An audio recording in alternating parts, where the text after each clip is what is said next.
নবীজি বলেছেন রমজান মুবারকে মাস আসার সঙ্গে সঙ্গে আল্লাহ রাব্বুল আলামিন তিনি জান্নাতের সমস্ত দরজাগুলি খুলে দেন আর জাহান্নামের সব দরজাগুলি আল্লাহ রাব্বুল আলামিন বন্ধ করে দেন।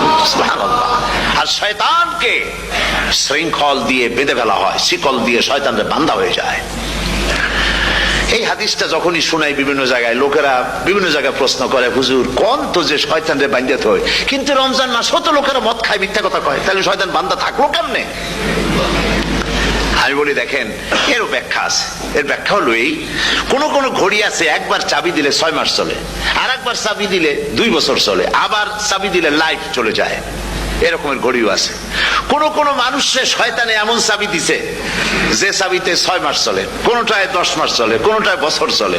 রোজার মাসেও যারা গুনাহ করে শয়তানে এমন চাবি দিছে যে রোজার মাসেও বন্ধ হচ্ছে না।